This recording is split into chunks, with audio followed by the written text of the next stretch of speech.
الحمدللہ رب العالمین والصلاة والسلام علی سید الانبیاء والمرسلین۔ حمد و ثنا، تعریف و توصیف اللہ جل مجدہ الکریم کی ذات پاک کے لیے، جو خالق کائنات بھی ہے اور مالک شش جہات بھی۔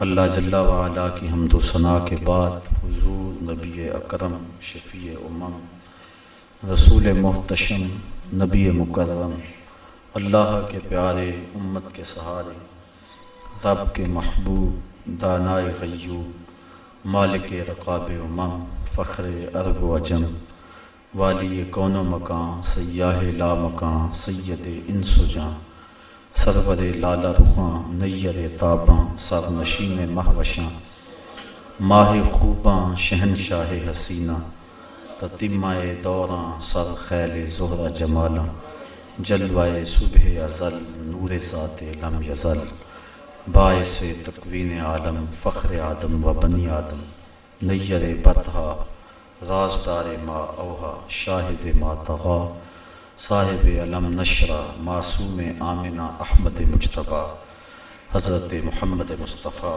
صلی اللہ علیہ وسلم کے حضور ناس میں اپنی عقیدتوں، ارادتوں اور محبتوں کا خراج پیش کرنے کے بعد، واجب الاحترام، ذوی الاحتشام، برادران اسلام، السلام علیکم ورحمۃ اللہ وبرکاتہ۔ سورۃ المطففین پر آج کی اس نشست میں کچھ باتیں آپ کے گوش گزار کی جائیں گی۔ یہ 36 آیات پر مشتمل قرآن مجید کی مکی صورت ہے، اور مکہ المکرمہ میں سب سے آخر میں جو صورت نازل ہوئی وہ یہی صورت تھی۔ اس کے بعد حضور مدینہ ہجرت فرما گئے، اور اہل مدینہ کو نزول قرآن کا جو مکہ میں سب سے آخر میں جو تحفہ پہنچا تھا وہ سورۃ المطففین کی صورت میں تھا۔ مدینے کے لوگ جب حضور تشریف لے گئے تو وہ ناپ تول میں کمی بیشی کرتے تھے، تو حضور علیہ السلام نے جا کے جب اس صورت کی تلاوت کی تو انہوں نے ناپ تول کی کمی کو چھوڑ دیا۔ امام قرطبی الجامع لاحکام القرآن کے اندر لکھتے ہیں کہ اس دن سے لے کر آج تک اہل مدینہ نے کبھی بھی ناپ تول میں کمی نہیں کی ہے۔ جب یہ صورت نازل ہوئی تو اس دن سے لے کر آج تک کبھی بھی ایسا نہیں ہوا کہ اہل مدینہ نے اس بات میں کوتاہی کی ہو۔ تو یہ ابو جہینہ ایک شخص تھا جس کا نام عمر تھا، اس کے پاس 2 سا تھے، پیمانے 2 تھے، ایک سے مال لیتا تھا اور ایک سے دیتا تھا۔ جس سے لیتا تھا وہ پورا تھا، اور جس سے پھر آگے دیتا تھا اس میں کمی اس نے کی ہوئی تھی۔ تو اللہ تعالیٰ جل شانہ نے یہ صورت نازل فرمائی کہ ویل للمطففین، خرابی ہے کم تولنے والوں کے لیے، الذین اذا اکتالوا علی الناس یستوفون، وہ جب اوروں سے ماپ لیں تو پورا لیں، وَإِذَا قَالُوهُمْ أَوْ وَزَنُوهُمْ يُخْسِرُونَ، اور جب انہیں ماپ تول کر دیں تو کم کر دیں۔ یہ چونکہ یہودی یہاں آباد تھے اور ان میں یہ بہت زیادہ کوتاہی پائی جاتی تھی، اور ان کی دیکھا دیکھی جو باقی لوگ تھے وہ بھی اس کو عیب نہیں سمجھتے تھے۔ جب کوئی گناہ معاشرے کے اندر بہت زیادہ پھیل جاتا ہے تو بعض اوقات ایسا ہوتا ہے کہ معاشرے کے لوگ اس گناہ کو بھی گناہ نہیں سمجھتے، اس برائی کو بھی فن قرار دے دیتے ہیں۔ جس طرح کہ موجودہ تجارت کے اندر کئی ایسی قباحتیں موجود ہیں جس کو لوگ سمجھداری اور دانائی اور فن اور اس کام کا اسلوب قرار دیتے ہیں، جبکہ وہ شریعت کے ضابطوں کے بالکل برعکس چیزیں ہیں۔ تو اس دور کے اندر یہ کمی بیشی ناپ تول کے اندر اس حد تک بڑھ گئی تھی کہ انہوں نے اس کو فن قرار دے دیا ہوا تھا۔ لیکن جب قرآن مجید کی یہ صورت نازل ہوئی تو اس وقت سے لے کر آج تک اہل مدینہ نے ناپ تول میں کمی بیشی نہیں کی ہے۔ ویسے صحابہ کی عادت تھی، مزاج تھا صحابہ کا، جب وہ 10 آیتیں تلاوت کرتے تھے تو اگلی 10 آیتیں تب تلاوت کرتے تھے جب پہلی 10 پہ عمل کر لیتے تھے۔ یہ ان کا مزاج تھا۔ اور مدینہ شریف میں جو جو قرآن اترتا گیا مزاج میں راسخ ہوتا گیا۔ امام سمہودی نے وفاء الوفا میں لکھا ہے، حضرت عائشہ صدیقہ رضی اللہ تعالی عنہ سے مروی روایت فرماتی ہیں کہ اللہ کے جتنے بھی شہر ہیں یہ تلواروں سے فتح ہوئے، لیکن مدینہ قرآن سے فتح ہوا تھا۔ تو ان کی یہ خصلت بد تھی کہ وہ ناپ تول میں کمی کرتے تھے، تو فرمایا ویل للمطففین، کم تولنے والوں کے لیے خرابی ہے۔ ویسے ویل جہنم کی ایک وادی بھی ہے، ان کو اس وادی کا کہا گیا کہ تمہارے لیے وہ وادی ہے جو ناپ تول میں کمی کرتے ہیں، جب لوگوں سے لیتے ہیں تو پورا لیتے ہیں، اور جب لوگوں کو دیتے ہیں تو اس میں کمی کرتے ہیں۔ اور ایک روایت حضرت عبداللہ ابن عباس رضی اللہ تعالیٰ عنہ سے مروی ہے کہ جب کسی قوم میں عہد توڑنے کی عادت پڑ جاتی تو اللہ تعالیٰ ان پر ان کے دشمن کو مسلط کر دیتا ہے، جس کو وہ پسند نہیں کرتے وہ ان کے اوپر مسلط کر دیا جاتا ہے۔ اس وقت پوری دنیا کے اوپر مسلم امہ جس جبر اور ظلم کی چکی میں پس رہی ہے، اور جو ہمارے حالات ہیں، اور وہ ناپاک بوٹ جن کی چاپ اب وطن کے شمالی علاقوں میں گونج رہی ہے، تو ہم اس حوالے سے دیکھیں کہ ہماری عہد شکنی کا نتیجہ تو نہیں ہے۔ اور یہ حضرت عبداللہ ابن عباس نے حضور سے اس حدیث کو روایت کیا کہ جب کوئی قوم 5 کام کرتی ہے تو 5 عذاب ان کے اوپر مسلط ہوتے ہیں، 5 کے بدلے میں 5 چیزیں ان کے اوپر مسلط ہوتی ہیں۔ جب کوئی قوم عہد کو توڑ دیتی ہے تو پھر ان کے اوپر دشمن مسلط کر دیا جاتا ہے۔ وعدہ خلافی، عہد کو توڑنا، کیا ہمارے مزاج میں راسخ نہیں ہو چکا ہے؟ اس کی تو ہم پرواہ نہیں کرتے ہیں، جبکہ اللہ کے محبوب علیہ السلام نے ایک شخص سے عہد کر لیا کہ میں یہیں کھڑا ہوں تمہارے آنے تک، تو وہ بھول گیا، لیکن حضور کھڑے ہیں، 3 دن تک وہیں کھڑے رہے، اور جب 3 دن کے بعد وہ پلٹ کے آیا تو اس نے حضور کو دیکھا تو سخت شرمسار ہوا اور نادم ہوا۔ صرف نماز کے لیے اور قضاء حاجت کے لیے جاتے تھے، پھر آگے وہیں کھڑے ہو جاتے کہ میں نے وعدہ کیا ہوا تیرے آنے تک کھڑا رہوں گا۔ تو جب وہ آیا تو حضور نے فرمایا یار تو نے بڑی مشقت میں ڈال دیا مجھے، صرف اتنی بات کہی، تو نے مجھے بڑی مشقت میں ڈال دیا۔ تو وہیں کھڑے ہیں، عہد کیا ہے اور پھر عہد کو توڑا نہیں ہے، اور اس کے لیے 3 دن تک وہیں کھڑے رہے۔ میں اور آپ ذرا اس حدیث کی روشنی میں اپنے وعدے، اپنے عہد اور لوگوں کے ساتھ ہم نے جو وعدے کیے، جس شخص کو بھی پوچھے نا کاروبار جو کرتا ہے، جناب کیا حال ہے کاروبار کا، وہ کہتا ہے جو پیسے لے لیتا پھر وہ دینے کا نام ہی نہیں لیتا، وہ تو دعا کرتا ہے کہ ہم ماری جائیں۔ اور بالخصوص وعدے کے حوالے سے تو کوئی شخص بھی وعدے پہ اس دور کے اندر کوئی شاذ و نادر شخص ہوگا جو وعدے پہ پورا اترنے کا مزاج رکھتا ہے۔ میں یہ نہیں کہتا کہ ہیں نہیں، لوگ ہیں آج بھی، لیکن بہت تھوڑی تعداد رہ گئی۔ تو جب عہد کوئی قوم توڑتی ہے تو اس کی سزا کیا ملتی ہے کہ دشمن ان کے اوپر مسلط کر دیے جاتے ہیں۔ دوسری بات، جب کوئی اللہ کے نازل کردہ احکام کے بغیر کسی اور حکم سے فیصلے کرتے ہیں تو ان کے اوپر فقر مسلط کر دیا جاتا ہے۔ اللہ تعالیٰ نے جو ہمارے لیے ضابطہ دیا ہے اس سے ہٹ کر اگر ہم کوئی اور راستہ اختیار کریں گے تو فقر و فاقہ مسلط کر دیا جائے گا۔ دولت کی کثرت کے باوجود بھی فقر اور فاقہ موجود رہے گا۔ وَمَا ظَهَرَتِ الْفَاحِشَةُ فِيهِمْ إِلَّا ظَهَرَ فِيهِ الطَّاعُونُ، اور جب کسی قوم کے اندر فحش اور بے حیائی پیدا ہو جائے گی تو اس کے اندر طاعون جیسی بیماریاں جنم لیں گی، ایسی بیماریاں جو لا علاج ہوں گی وہ جنم لیتی رہیں گی۔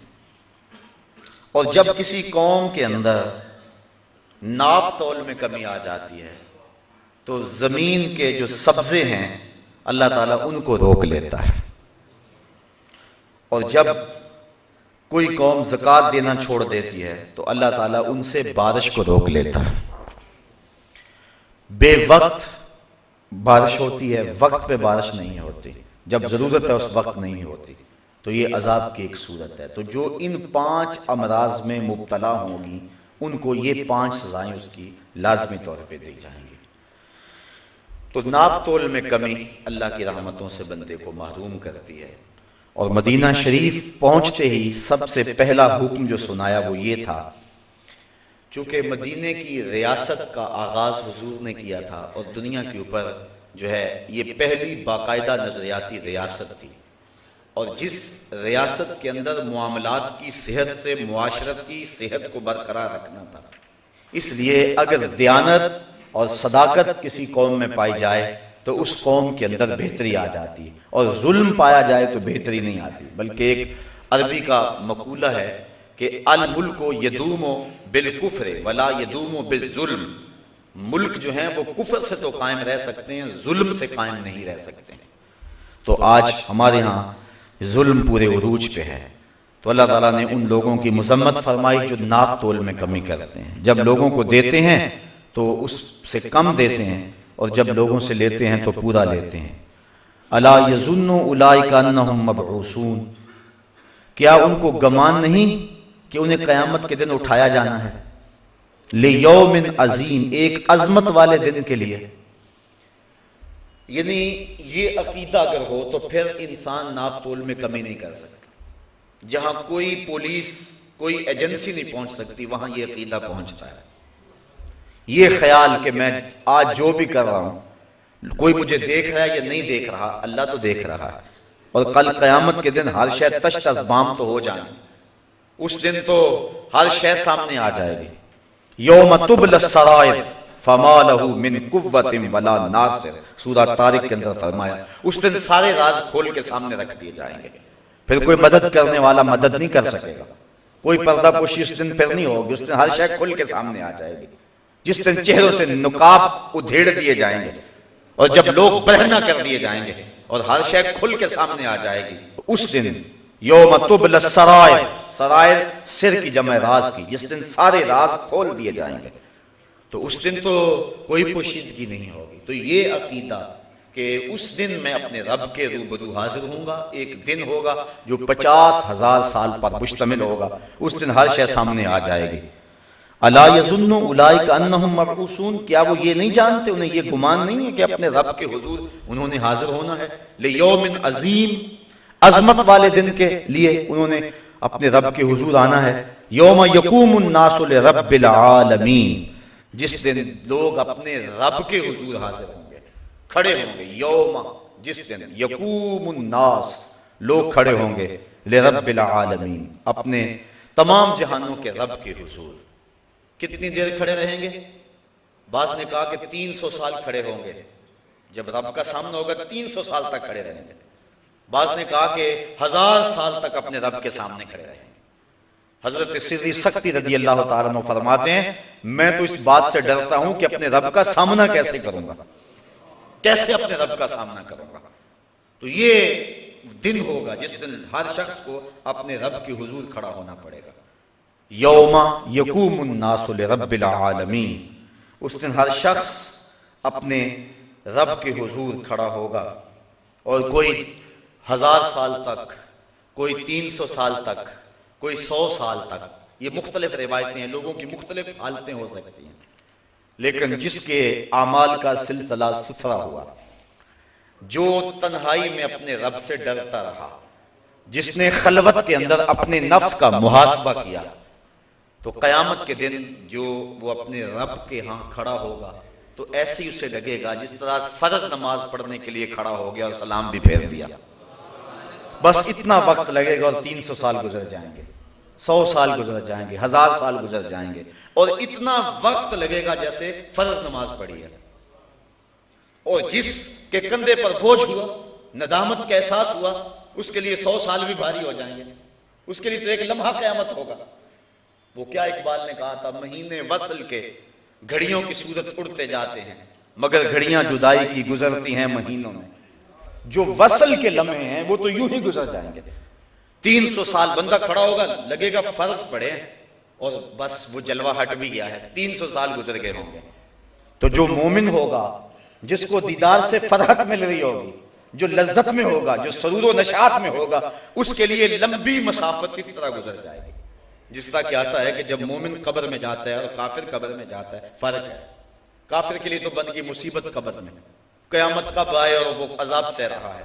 اور مومن کے لیے ایسے ہوتا ہے کہ اچانک اسے ایک خوبصورت عورت نظر آتی ہے جس کے گلے کے اندر موتیوں کا ہار ہوتا ہے، اور یہ اس ہار کی طرف ہاتھ بڑھاتا ہے اور ہار ٹوٹ جاتا ہے اور وہ موتی بکھر جاتے ہیں اور یہ موتی چننے میں لگ جاتا ہے، اتنے میں قیامت بھی آ جاتی ہے.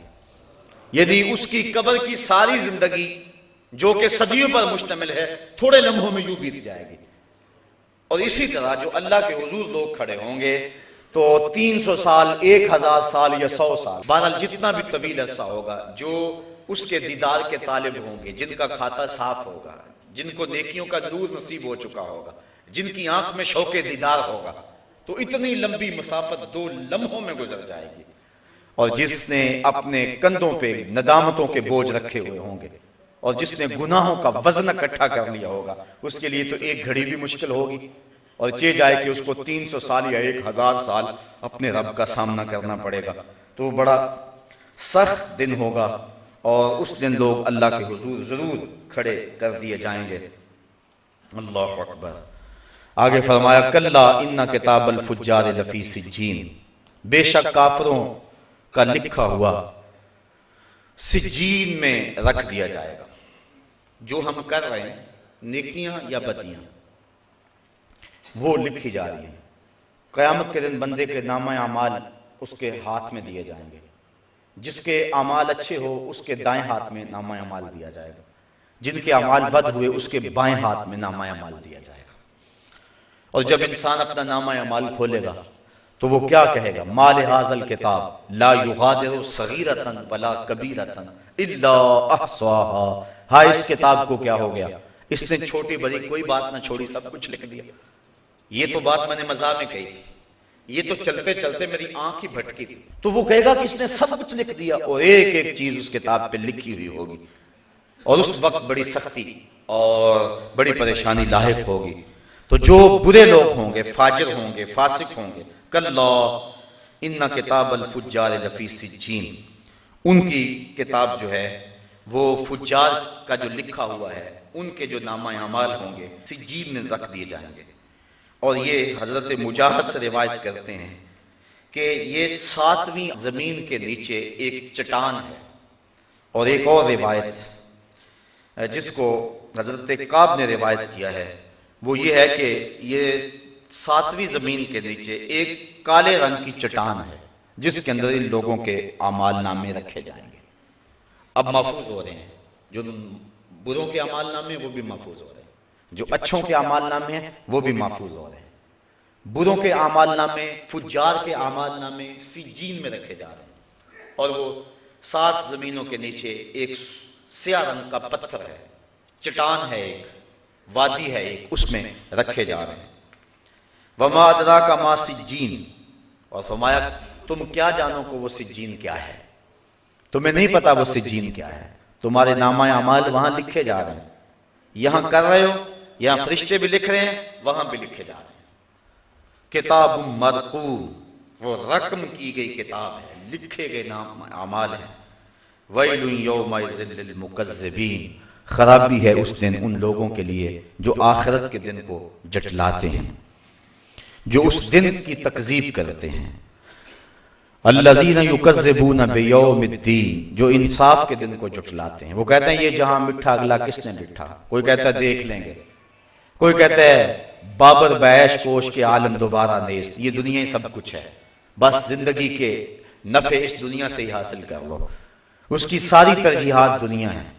ذرا میں اور آپ غور تو کریں، صبح سے لے کر شام تک اور شام سے لے کر صبح تک کس مقصد کے لیے زندگی گزار رہے ہیں؟ یہ کیا سب کچھ دنیا ہی ہے یا کوئی اور جہان بھی موجود ہے؟ اگر کوئی اور جہان بھی موجود ہے تو اس کے لیے ہم آگے کیا بھیج رہے ہیں، کیا کر رہے ہیں؟ ہم یہ نہیں کہتے کہ دنیا کے لیے کاروبار نہ کرو، کمائی نہ کرو، لیکن جہاں جتنا رہنا ہے وہاں اتنا ٹھکانہ بناؤ. 10 دن کے لیے سفر پہ جاتے ہو، بیرون ملک جاتے ہو، وطن میں کہیں چلے جاتے ہو، تو وہاں 10 دن رہنا ہو تو وہاں آپ کوئی کوٹھی تو نہیں خریدتے، وہاں تو ایک ہوٹل کا کمرہ کرائے پہ لیتے ہیں. میاں یہاں ایک کوٹھی خرید لو نا، کہتے نہیں بس میں نے 10 دن تو رہنا. تو جہاں 10 دن رہیں وہاں مکان کرائے پہ لیا جاتا ہے، اور جہاں 10 سال رہنا ہے، زیادہ رہنا ہے، وہاں چلو آپ ایک مکان بنا لیں. اور جہاں ہمیشہ ہی رہنا زندگی کا خاتمہ ہی نہیں ہے، نقطہ انجام ہی نہیں ہے، زندگی ختم ہی نہیں ہونی ہے، تو کبھی سوچا اس کے لیے کیا بنایا؟ اس کے لیے یا ایھا الذین آمنوا اتقوا اللہ ولتنظر نفس ما قدمت لغد، اللہ فرماتا ہے ایمان والو اللہ سے ڈر جاؤ اور ہر جان یہ سوچے اس نے آنے والے کل کے لیے آگے کیا بھیجا۔ دنیا کا تو تمہیں پتا ہے، اتنی ہماری جائیداد ہے، اتنی پراپرٹی ہے، اتنی دولت ہمارے پاس بینکوں میں موجود ہے، اتنی ہماری مالیت کا مکان ہے، یہ کوٹھی اتنی مالیت کی ہے، زیورات ہمارے پاس جو ہے وہ اتنی مالیت کی ہیں، یہ تو سارا حساب ہے ہمیں، لیکن کبھی یہ بھی سوچا کہ آخرت میں کیا بھیج چکے ہیں؟ وَلْتَنْظُرْ نَفْسٌ مَا قَدَّمَتْ لِغَدٍ، ہر جان یہ دیکھے اس نے آنے والے کل کے لیے کیا بھیجا۔ یہ ساری زندگی کتنی ہے؟ 50 سال کی، 60 سال کی، 100 سال کی لگا لیں، لیکن حشر کا ایک دن 50,000 سال کا ہوگا۔ 50 سال کا نہیں، 100 سال کا بھی نہیں، 50,000 سال کا ایک دن ہوگا، پہلا دن، اور اس کے بعد پھر موت کو مینڈے کی شکل میں لا کے ذبح کر لیا جائے گا، موت کو بھی موت آ گئی۔ اب ایسی زندگی جو کبھی ختم نہیں ہوگی، اس زندگی کو برباد کر لیں اور اس زندگی کو سنوار لیں، اس سے بڑی نادانی اور کیا ہو سکتی ہے؟ کوشش تو ہو دونوں زندگیاں سنور جائیں، ربنا آتنا فی الدنیا حسنۃ وفی الآخرۃ حسنۃ، یہ بھی ٹھیک ہو جائے وہ بھی ٹھیک ہو جائے، لیکن اگر دونوں میں ایک کو ترجیح دینا پڑے تو اس ابدی اور سرمدی زندگی کو ترجیح دیں گے۔ تو کہا کہ اس دن کو جھٹلا دیا، ایک ہے زبان سے جھٹلانا، تکذیب کرنا، میں نہیں آخرت کو مانتا، اور ایک ہے اپنے عمل اور اپنے رویے سے آخرت کی تکذیب کرنا، اپنے انداز معاشرت سے آخرت کی تکذیب کرنا۔ میں اور آپ دیکھیں ہمارا جس طرح کا رویہ ہے زندگی گزارنے کا، کیا ہمارا عمل، ہمارا کردار، ہمارے شب و روز، ہماری زندگی کے لیل و نہار آخرت کی تکذیب نہیں کر رہے ہیں؟ جو کچھ ہے اس دنیا کے لیے یہ آخرت کے لیے ہم نے کیا آگے بھیجا، اور آخرت کے حوالے سے ہماری تگ و تاز کیا ہے، ہماری فکر کیا ہے، ہماری جد و جہد کیا ہے۔ پچھلے دن ایک فوتگی ہو گئی تو قبر میں تدفین کر کے شام کا وقت تھا، جب واپس پلٹے تو میں اپنے گھر میں آپ بیٹھ کر کے سوچنے لگا، اس شخص سے تعلق تھا تو عشاء کی نماز کے بعد نیند نہیں آ رہی تھی، تو کافی دیر تک مغفرت کی دعا میں مشغول رہا۔ جب پچھلا پہر ہوا تو میرے دل میں ایک بات آئی اور مجھے 2-3 دن تک اس بات نے تڑپائے رکھا۔ میں نے کہا بیٹے نے انٹرویو دینا ہونا تو اس کو انٹرویو پہ بھیج کے ماں باپ مصلے بھی بچھاتے ہیں اور ماں باپ دعائیں بھی کرواتے ہیں اور ہمیں بھی فون کرتے ہیں، لیکن اس کے ماں باپ نے مجھے فون نہیں کیا کہ بیٹا سخت انٹرویو اب اس سے لیا جائے گا تو جناب دعا کرنا۔ یعنی ہماری آخرت کے معاملے میں جو ترجیح ہے وہ نہیں رہی ہے۔ بیٹا یا بیٹی یا عزیز قبر میں اتر جائے تو اس کے بارے میں ہم وہ فکر مند نہیں ہوتے جو اس کے دنیا کے معاملات کے اندر ہماری فکر مندی ہوتی ہے۔ اور اس کو ذرا تھوڑے لمحوں میں تنہائی میں کبھی سوچنا کہ ایسا ہی نہیں ہے تو ہمارا عمل، ہمارا رویہ اور ہماری زندگی جو ہے یہ آخرت کی تکذیب کر رہی ہے۔ تو اللہ تعالیٰ جل شانہ نے ارشاد فرمایا وَيْلٌ يَوْمَئِذٍ لِّلْمُكَذِّبِينَ، خرابی ہے اس دن کو جھٹلانے والوں کے لیے، اس دن کی تکذیب کرنے والوں کے لیے۔ کوئی کہتا ہے یہ جہاں مٹھا اگلا کس نے ڈٹھا، کوئی کہہ رہا جی دیکھ لیں گے آخرت آئے گی تو دیکھ لیں گے، اتنا آسان تو نہیں ہے۔ ایک شخص کہتا ہے جی جہنم میں گئے بھی تو ایک جھٹکا لگے گا، ایک بس غوطہ لگے گا اور آ جائیں گے۔ فما اصبرہم علی النار، لوگوں کا آگ پر کتنا حوصلہ ہے۔ حضور علیہ السلام تشریف فرما تھے کہ اچانک ایک دھماکے کی آواز آئی، فرمایا صحابہ جانتے ہو یہ آواز کیسی ہے؟ کہا اللہ و رسولہ عالم، اللہ اور اس کا رسول خوب جانتا ہے۔ فرمایا 70 سال قبل ایک پتھر جہنم میں پھینکا گیا تھا، اب یہ اس کے پیندے میں گرا ہے، یہ گرنے کی آواز ہے۔ تو 70 سال کی گہرائی ہے جہنم میں، اگر ایک غوطہ بھی لگا تو 140 سال تو لگ جائیں گے، تو کتنا حوصلہ ہے۔ فما اصبرہم علی النار، اللہ قرآن میں کہتا ہے لوگوں کا کتنا حوصلہ ہے آگ پر، کتنی دلیری اور کتنی ہمت ہے آگ پر۔ کوئی کچھ بول رہا ہے، کوئی کچھ بول رہا ہے۔ دنیا میں تو تھوڑی سی تکلیف آ جائے تو دن کو تارے نظر آ جائیں، اور دنیا کی تکلیفیں آخرت کی تکلیفوں کے مقابلے میں حیثیت ہی کیا رکھتی ہیں؟ تو ماں باپ کو جہاں اولاد کے اچھے مستقبل کی فکر ہوتی ہے، اس کا مستقبل ٹھیک ہو جائے، اور مستقبل سے مراد اس کی دنیا کی زندگی کے آخری ایام، کبھی اس کا مستقبل آخرت کا مستقبل بھی سوچنا چاہیے۔ بچہ اگر سکول میں نہ جائے تو ماں باپ کو پریشانی ہو جاتی ہے بڑی، اور تعویذ بھی کرواتے پھرتے ہیں، دعائیں بھی منگواتے پھرتے ہیں کہ یہ بچہ پڑھ نہیں رہا، دل نہیں لگا رہا، کتنے دن ہو گئے سکول نہیں جا رہا، ماں کا چین لٹ گیا، باپ کا چین لٹ گیا۔ اور مسجد میں اگر نماز پڑھنے نہ جائے تو کیا ماں باپ کو اتنی ہی پریشانی ہوتی ہے؟ اگر اتنی ہی پریشانی ہوتی ہے تو پھر مبارک ہو، ویسے ہونی زیادہ چاہیے، لیکن اگر نہیں ہوتی تو پھر سوچنا ہوگا ہم نے کس کو ترجیح دی۔ ہم صبح بھیجتے ہیں نا سکول میں بچے کو، تو کتنا تیار کرتے ہیں اس کو، نئے کپڑے جوتے پالش کر کے، ماں کتنے جتن کرتی ہے، اور صبح جب بچے کو مسجد میں بھیجتے ہیں نا تو بستر سے اٹھاتے ہیں اور جو ہے وہ اس کی گردن پہ تھپکی مارتے ہیں کہ چل مسجد میں، اور اس کی ناک بھی بہہ رہی ہوتی ہے، کپڑے بھی اس کے گندلے اور عجیب حالت میں صبح کے وقت مساجد کے اندر بچے بیٹھے ہوئے ہوتے ہیں۔ اللہ کا قرآن پڑھانے کے لیے بھیجا ہے، جس کو بغیر وضو ہاتھ بھی نہیں لگا سکتے، تو ہم نے کس حالت میں بھیج دیا؟ اور جب سکول بھیجا تو کس حالت میں بھیج دیا؟ میں یہ نہیں کہتا کہ بچوں کو اس انداز میں سکول نہ بھیجو، صفائی ستھرائی دین کا حصہ ہے، لیکن جب قرآن مجید پڑھنے کے لیے تم نے بھیجا تمہیں یہی اہتمام کرنا چاہیے تھا۔ وما قدر اللہ حق کا قدرے، اللہ فرماتا لوگوں نے اللہ کی قدر کا جو حق تھا وہ ادا ہی نہیں کیا ہے۔ جو ماں باپ جتنی اہمیت دیں گے اس حساب سے بچوں کے ذہن میں وہ چیز بیٹھے گی۔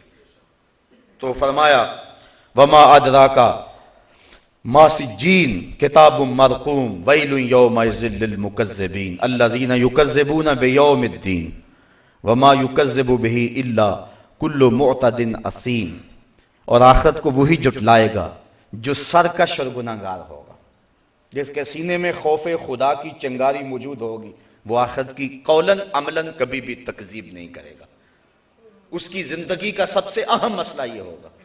بخاری شریف کتاب الایمان کی روایت ہے، ایک تابعی کہتے ہیں میں 30 صحابہ سے ملا ہوں اور میں نے 30 صحابہ میں ایک کو بھی نہیں دیکھا جو ایمان کے بارے میں فکر مند نہ ہو۔ 30 صحابہ میں ہر بندہ فکر مند تھا ہمارا خاتمہ ایمان پہ ہو جائے، ہمارا خاتمہ ایمان پہ ہو جائے۔ جب بھی بات ہوتی خاتمہ ایمان کی بات ہوتی۔ حضرت سعید بن المسیب 80 سال عمر ہے، زندگی و موت کی کشمکش ہے، لوگ حال پوچھنے آئے، کہا سعید بن المسیب کیا حال ہے؟ ہم سے اگر کوئی حال پوچھنا کیا حال ہے تو ہم یہی کہیں گے ٹھیک ہے، صحت ٹھیک ہے، کاروبار ٹھیک ہے، یہی حال ہمارا حال کا مفہوم ہی ہے۔ لیکن حضرت سعید بن المسیب سے پوچھا کیا حال ہے؟ کہا اللہ کا شکر ہے، شیطان جس روپ میں آئے میرا کچھ نہیں بگاڑ سکتا، لیکن اگر عورت کے روپ میں آئے تو میں کچھ کہہ نہیں سکتا۔ 80 سال کی عمر میں کہہ رہے ہیں، انہیں اس وقت بھی فکر لگی ہوئی ہے کہیں شیطان اس راستے نہ آ جائے، اور انہیں اپنے حال کی صحت جو ہے کہ میرا حال ٹھیک ہے، بیمار ہیں، پوچھنے والے کہتے ہیں کیا حال ہے؟ کہا اللہ کا شکر ہے کہ شیطان کا ہر راستہ میں نے روک دیا ہوا اللہ کی توفیق سے۔ حضرت سری سکتی کا جب بیٹا فوت ہو گیا، تدفین میں تجہیز و تکفین میں ایک نماز بھی فوت ہو گئی، اور لوگ آپ کو افسوس کرنے آ رہے تھے۔ آپ نے شام کے وقت اٹھتے ہوئے کہا کتنا عجیب دور آ گیا، میرا بیٹا فوت ہوا، سارا شہر افسوس کے لیے آیا، اور میری نماز فوت ہوئی کسی ایک نے بھی نہیں پوچھا۔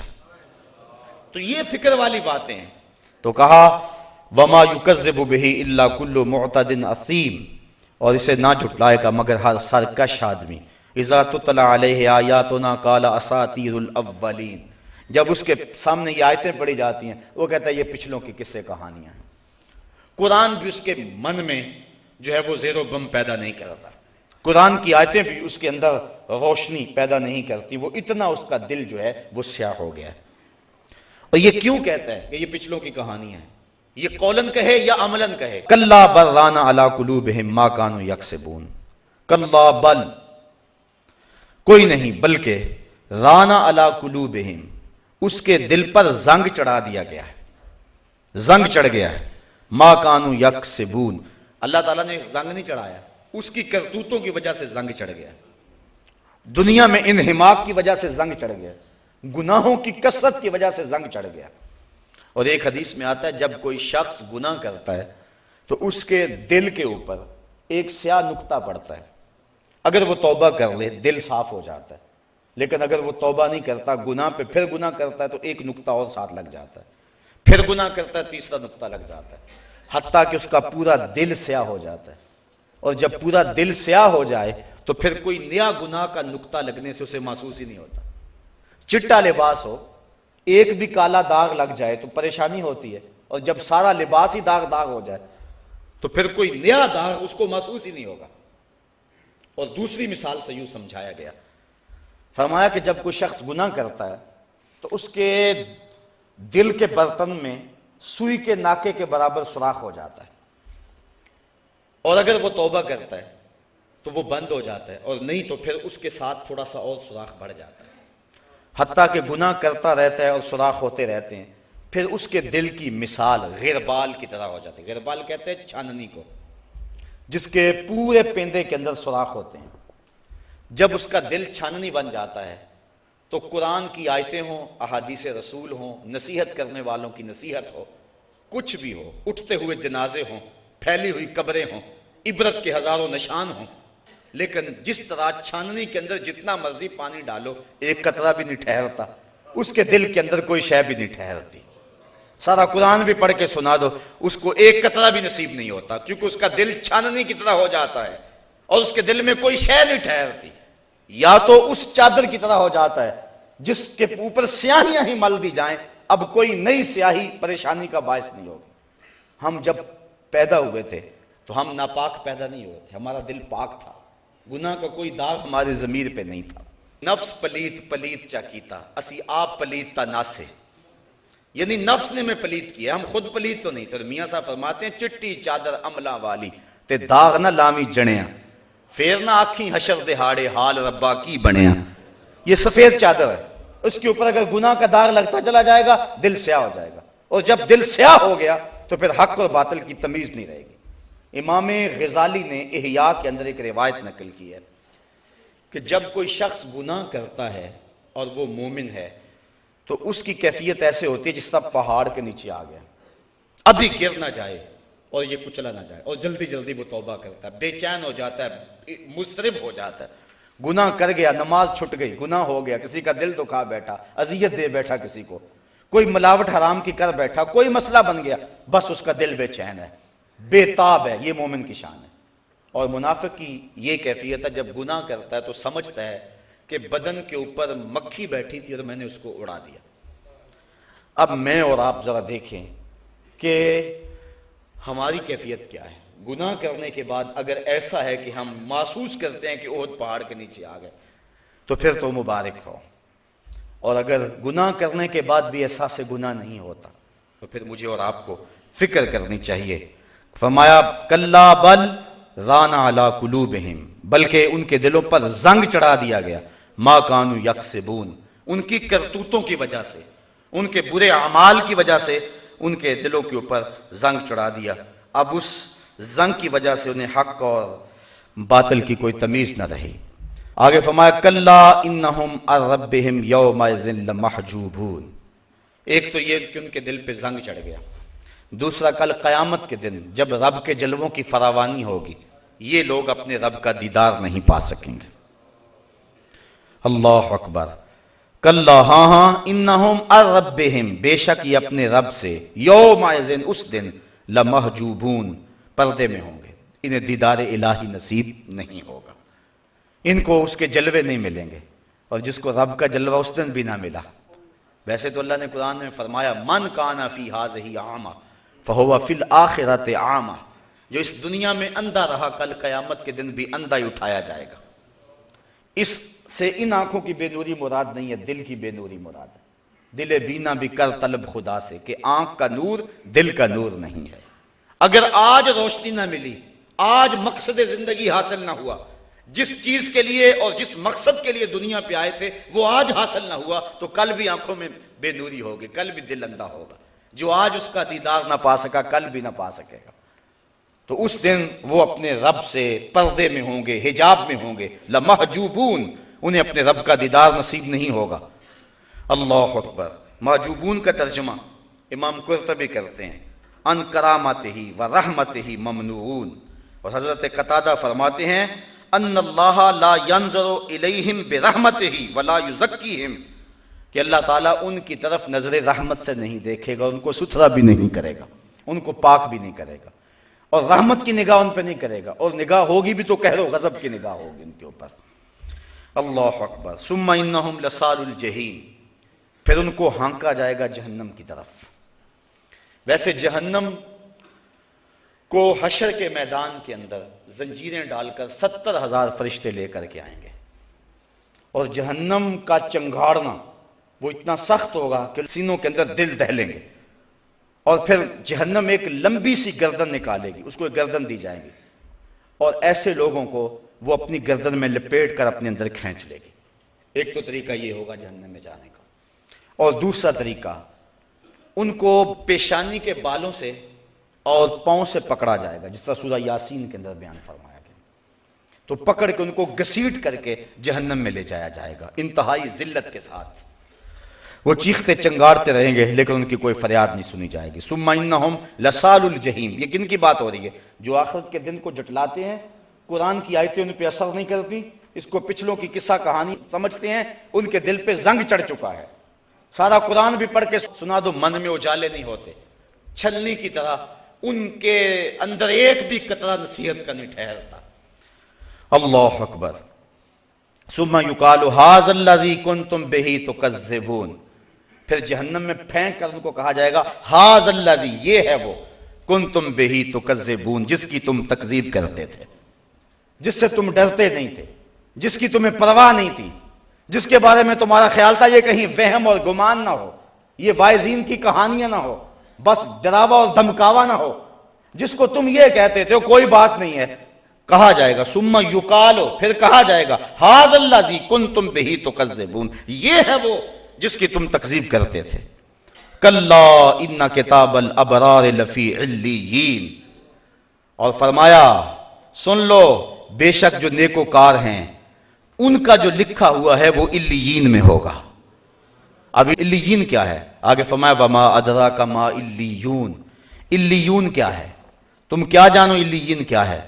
کتاب مرقوم، وہ ایک ایسی کتاب ہے جس کے اوپر مہر لگی ہوئی ہے، تمہارا نام اعمال جو مہر زدہ ہے۔ یشہدہ المقربون، وہ ایسی جگہ پہ ہوگا، عرش کی دائیں سمت یہ مقام ہے علیین، جہاں نیکوں کے اعمال نامے رکھے گئے ہیں۔ اور یشہدہ المقربون، مقرب فرشتے ان جگہوں کی زیارت کرنے آتے ہیں، روزانہ فرشتے جاتے ہیں جو علیین کی زیارت کرتے ہیں کہ یہ وہ جگہ ہے جہاں نیک لوگوں کے اعمال نامے رکھے گئے ہیں۔ ان الابرار لفی نعیم، بے شک جو نیکوکار ہیں وہ نعمتوں میں ہوں گے، چین کی زندگی میں ہوں گے۔ دنیا پر تو دکھ دیکھ لیا، اذیتیں بھی سہ لی، تکلیفیں بھی سہ لی، سحری کے وقت اٹھے، سارا دن روزے سے رہے، نظر پہ پہرا بٹھایا، خیالوں کو آوارہ نہیں ہونے دیا، سوچوں کو بے لگام نہیں ہونے دیا، اپنے رزق کے اندر حرام کا ایک لقمہ بھی شامل نہیں ہونے دیا، زمانے کی دوڑ سے پیچھے رہ گئے، لوگ انہیں دقیانوس بھی کہتے رہے، کوئی انہیں مسیطر کہہ کے تانا بھی دیتا رہا، لیکن دنیا پر انہوں نے اپنی حفاظت کی۔ ان الابرار لفی نعیم، یہ نیکوکار چین کی زندگی میں ہوں گے۔ علی الارائک ینظرون، تختوں پر بیٹھے ہوئے ہیں، تختوں پر بیٹھے ہوں گے، ینظرون، اور دیکھتے ہوں گے۔ کیا دیکھیں گے؟ اس پر مفسرین کی مختلف آراء ہیں۔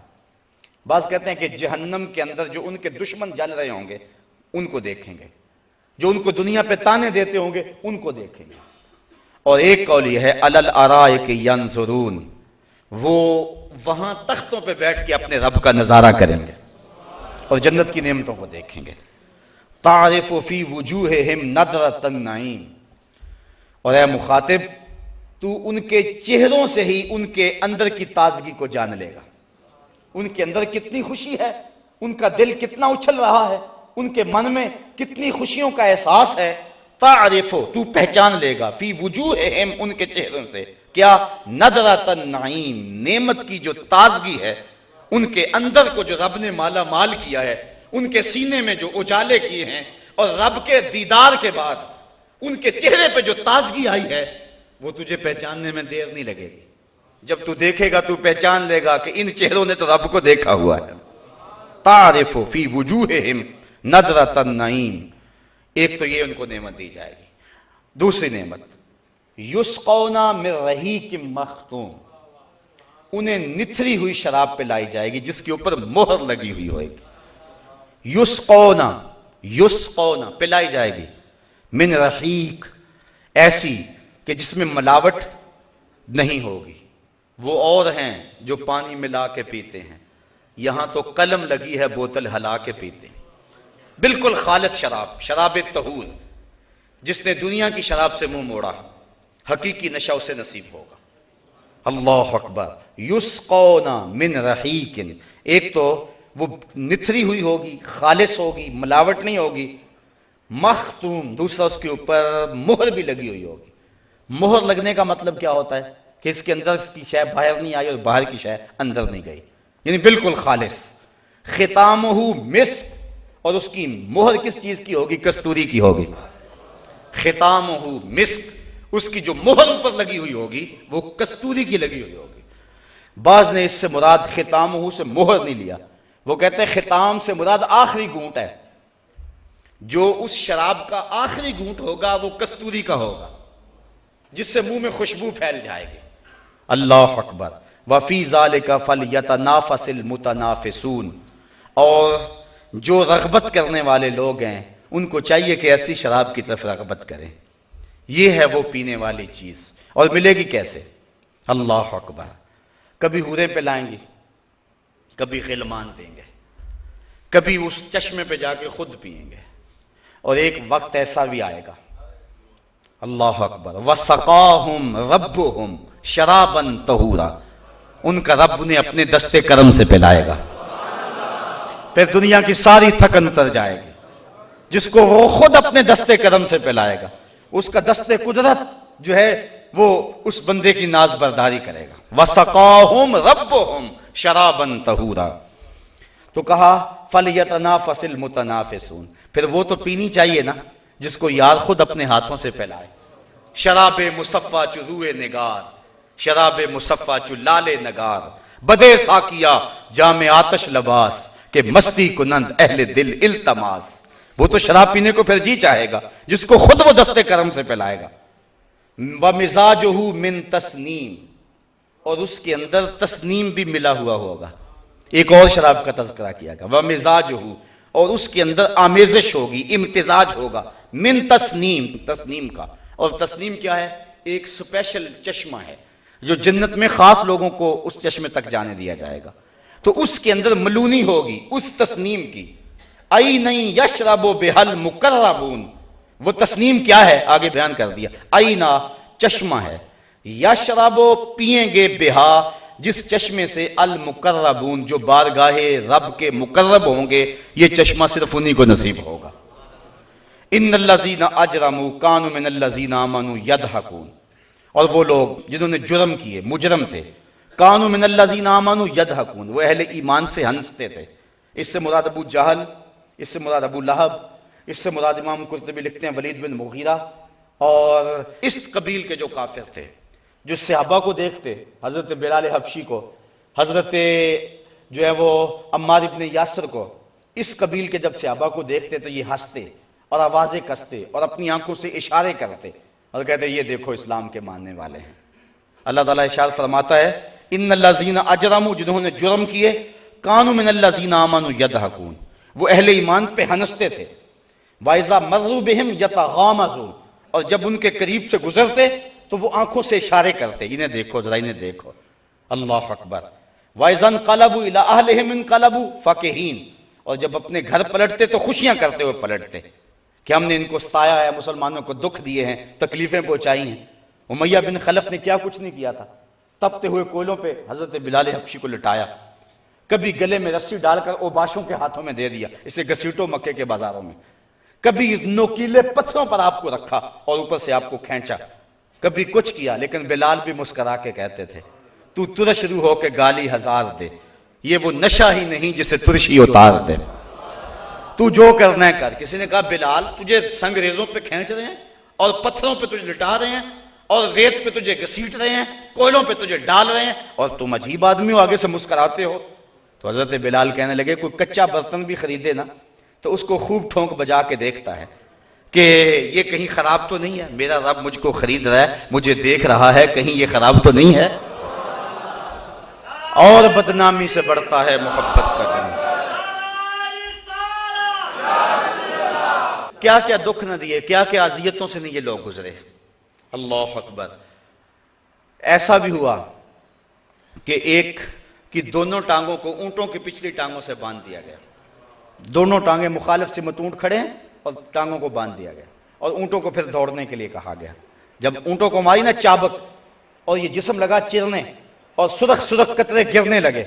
اب ظاہر ہر ایک کا خیال تھا کب چیخیں گے اور ہم ہنسیں گے، لیکن کیا ہوا، جس شخص کا بدن چل رہا تھا اور سرخ سرخ قطرے گر رہے تھے اس نے کہا فزتو برب الکعبہ، فزتو برب الکعبہ، فزتو برب الکعبہ، کعبے کے رب کی قسم میں تو زندگی کی بازی جیت گیا ہوں. جانا تو تھا اس دنیا سے، یہ کیا حسن ہوا، کیا خوبی ہوئی کہ یار کے نام پہ جا رہے. اللہ اکبر. عمار ابن یاسر کو آگ میں رکھ دیا گیا اور کافروں نے کہا کہ کوئی آرزو. اللہ اکبر. تو حضرت عمار ابن یاسر کہنے لگے کاش اس لمحے حضور کی زیارت نصیب ہو جائے. بندہ مٹ نہ جائے آقا پہ تو وہ بندہ کیا ہے، بے خبر ہو جو غلاموں سے وہ آقا کیا.